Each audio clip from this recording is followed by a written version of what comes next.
اعوذ باللہ من الشیطان الرجیم بسم اللہ الرحمن الرحیم۔ سامعین اور ناظرین، مولا علی علیہ الصلوۃ والسلام کی ولایت یعنی حاکمیت یعنی خلافت کو چھپانے کے لیے ناعاقبت اندیشوں نے کیا کیا جتن نہیں کیے۔ کبھی علم الرجال کے سکینر سے گزار کر احادیث کو ضعیف قرار دیا، تو کبھی مستند روایات میں عربی الفاظ کو ترجموں کے نقاب ڈال کر چھپایا گیا۔ مولا یعنی آقا کا ترجمہ غلام تک کر دیا گیا۔ کبھی مولا کا ترجمہ دوست، کبھی مولا کا ترجمہ مددگار، اور کبھی مولا کا ترجمہ محبوب کیا گیا، جبکہ عربی زبان میں غلام کے لیے عاتق، دوست کے لیے صدیق، محبوب کے لیے حبیب اور مددگار کے لیے ناصر کے الفاظ موجود ہیں، جن کو میں اپنے یوٹیوب چینل مبلغ اعظم مشن کی پلے لسٹ ولایت میں سابقہ ویڈیوز میں تفصیل سے قرآن اور حدیث سے ثابت کر چکا ہوں، اور اس ویڈیو میں نبی صلی اللہ علیہ وآلہ وسلم کے بعد مولا علی علیہ الصلوۃ والسلام کی حاکمیت کو سورہ مائدہ کی آیت 55 سے ثابت کرنے لگا ہوں۔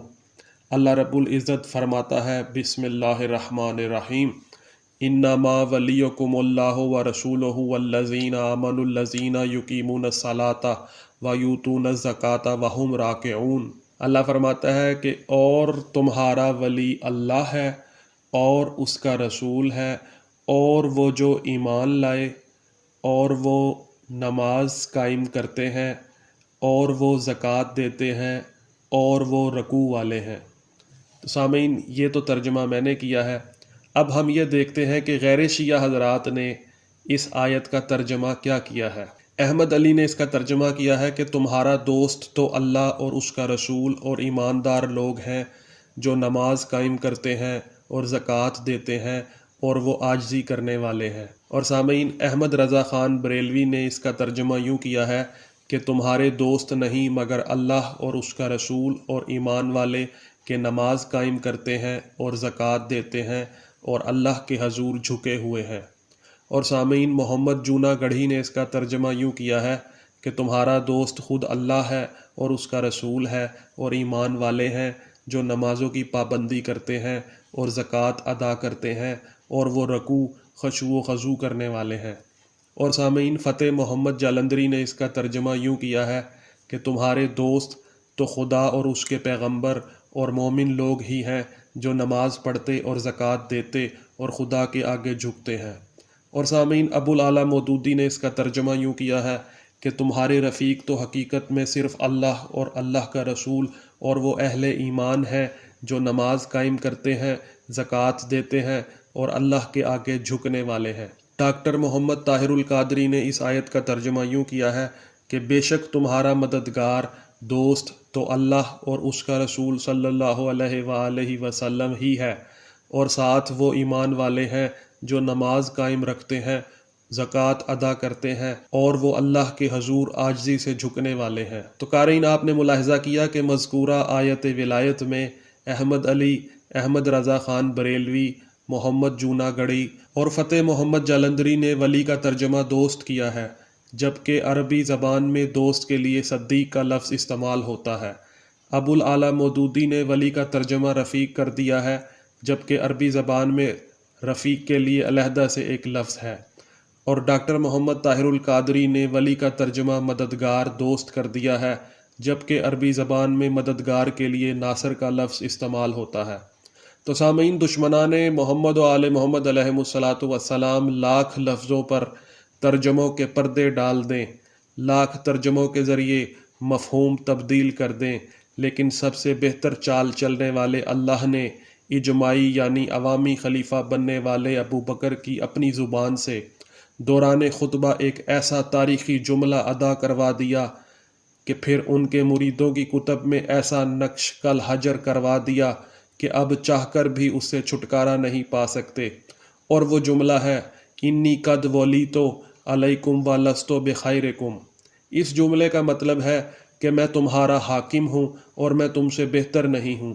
تو اس جملے میں ولیتو کا مطلب ہے کہ میں حاکم ہوں۔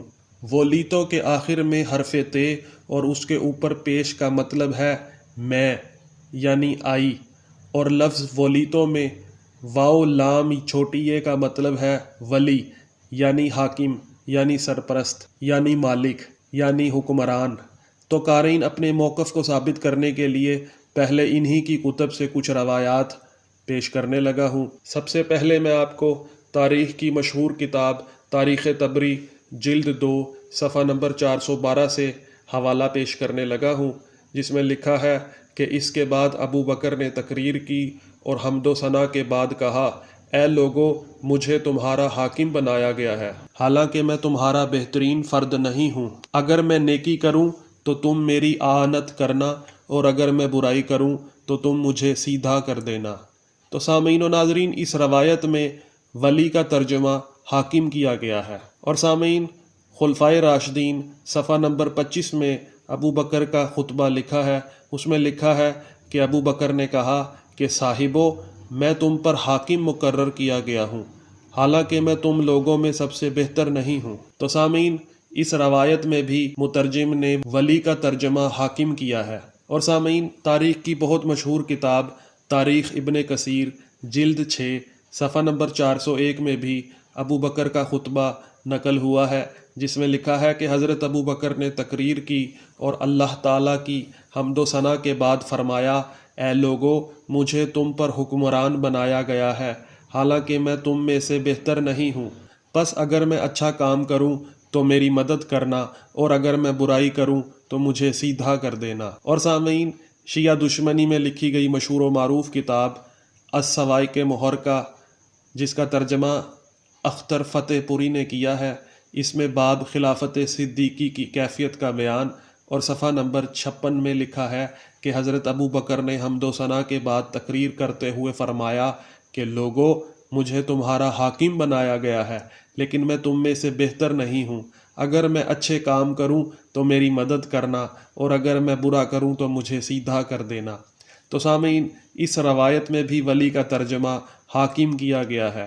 اور سامعین، اب آپ کے سامنے حدیث کی ایک مشہور کتاب کنز العمال جلد 3 حصہ پنجم حدیث نمبر 14062 اور صفحہ نمبر 298 سے حوالہ پیش کرنے لگا ہوں۔ حضرت ابو بکر صدیق رضی اللہ عنہ نے جب خلافت کی ذمہ داری اٹھا لی تو خطبہ دیا، اللہ کی حمد و ثنا بجا لائے، پھر فرمایا، آگاہ رہو، میں تم پر والی یعنی حاکم بنا ہوں، لیکن میں تم سے بہتر نہیں ہوں۔ تو قارئین، اس روایت میں بھی والی کا ترجمہ حاکم کیا گیا ہے۔ اور سامعین، سیرت کی بڑی مشہور و معروف کتاب سیرت ابن ہشام حصہ سویم اور صفحہ نمبر 269 میں لکھا ہے کہ چنانچہ سب لوگوں نے عام طور پر حضرت صدیق کی بیعت کی، پھر حضرت ابو بکر نے گفتگو فرمائی، چنانچہ خداوند تعالیٰ کی حمد و ثنا کے بعد بیان فرمایا، کہا، اے لوگو، میں تم پر والی بنایا گیا ہوں، حالانکہ میں تم میں بہتر نہیں ہوں۔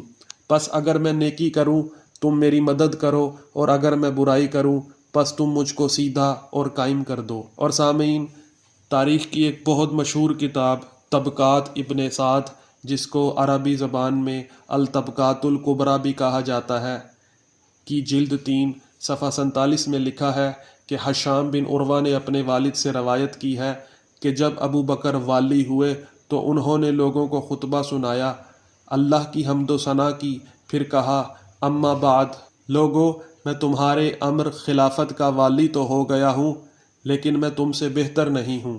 پھر آگے لکھا ہے کہ اگر میں اچھا کروں تو میری مدد کرو، اور اگر ٹیڑھا ہو جاؤں تو مجھے سیدھا کر دو۔ تو قارئین، اس روایت میں ولی کا ترجمہ والی کیا گیا ہے۔ اور تاریخ الخلفاء میں لکھا ہے کہ غیر شیعہ حضرات کے امام شافعی سے سنا ہے کہ لوگوں نے صدیق اکبر کی خلافت پر اجماع کیا ہے، کیونکہ رسول پاک علیہ الصلاۃ والسلام کے بعد لوگ مضطر یعنی پریشان ہوئے کہ کس کو خلیفہ بنائیں، اور انہیں آسمان کے نیچے صدیق اکبر سے بہتر آدمی نہ ملا، تو ان کو اپنی گردنوں کا مالک یعنی حاکم اور والی بنا لیا۔ تو سامعین، اس روایت میں آپ کو والی کا ترجمہ سمجھ آ گیا ہے کہ والی کا مطلب ہے مالک یا حاکم۔ اور سامعین، غیر شیعہ حضرات اپنی نعتوں میں یثرب کے والی، سارے نبی تیرے در کے سوالی پڑھتے ہیں۔ تو سامعین، یثرب کے والی کا مطلب ہے یثرب کے حکمران۔ یثرب نام ہے شہر کا، شہر کا حاکم تو ہوا جا سکتا ہے، شہر کا دوست کبھی نہیں ہوا جا سکتا، شہر کا مددگار کبھی نہیں ہوا جا سکتا۔ اور سامعین، تاریخ الخلفاء صفحہ نمبر 102 میں لکھا ہے کہ اس کے بعد حضرت ابو بکر کھڑے ہوئے اور اللہ کی حمد و ثنا کے بعد کہا، اے لوگو، میں تم پر امیر اور حاکم بنایا گیا ہوں، اور میں تم میں سے بہتر نہیں ہوں، اگر میں اچھا کام کروں تو میری مدد کرو، اور اگر کوئی برائی مجھ سے سرزد ہو تو مجھے سیدھا کر دو۔ تو سامعین، اس روایت میں بھی ولی کا ترجمہ امیر اور حاکم کیا گیا ہے۔ یہی تاریخ الخلفاء، میرے پاس مترجم اقبال الدین احمد کا ایڈیشن بھی موجود ہے۔ اس میں صفحہ نمبر 74 میں لکھا ہے کہ اس کے بعد حضرت صدیق اکبر نے ممبر پر کھڑے ہو کر حمد و ثنا کے بعد فرمایا، لوگو، آپ نے مجھے اپنا امیر بنایا ہے اور میں آپ سے بہتر نہیں ہوں، اگر بھلائی کروں تو میری امداد کرنا، اگر کج روی کروں تو مجھے سیدھا کر دینا۔ تو سامعین، اس روایت میں ولی کا ترجمہ امیر کیا گیا ہے۔ تو قارئین، آپ نے غور کیا کہ جب ابو بکر خلیفہ بنے تو کہا قد ولیت علیکم، یعنی میں تم پر حاکم یعنی خلیفہ یعنی حکمران یعنی امیر مقرر ہوا ہوں۔ اس عبارت میں ولیتوں کا ترجمہ حاکم کیا گیا ہے۔ ولیتوں کا مادہ ولی ہے۔ جب ابو بکر کی ولایت کی بات آئی تو ترجمہ حاکم یا حکمران یا امیر کیا جاتا ہے، اور جب قرآن میں سورہ مائدہ کی آیت 55 میں مولا علی علیہ السلام کی ولایت کی بات آئی تو ولی کا ترجمہ دوست یا رفیق کون سی منطق سے کیا جاتا ہے؟ قارئین، یہی آیت ولایت مولا علی علیہ السلام کی خلافت بلا فصل کی دلیل ہے۔ اور سامعین، لوگ کہتے ہیں کہ نبی صلی اللہ علیہ وآلہ وسلم نے فرمایا کہ میرے بعد سب سے افضل ابو بکر ہیں۔ تو سامعین، ابو بکر تو خود اعتراف کر رہے ہیں کہ میں تم لوگوں میں سب سے بہتر نہیں ہوں، تو جب وہ خود کہہ رہے ہیں کہ میں بہتر نہیں ہوں تو آپ کیسے کہہ سکتے ہیں کہ ابو بکر مولا علی سے افضل ہے؟ تو سامعین، اگر آپ کو ویڈیو پسند آئی ہو تو ویڈیو کو لائک کریں، کومنٹ کریں اور چینل کو سبسکرائب کریں۔ السلام علیکم۔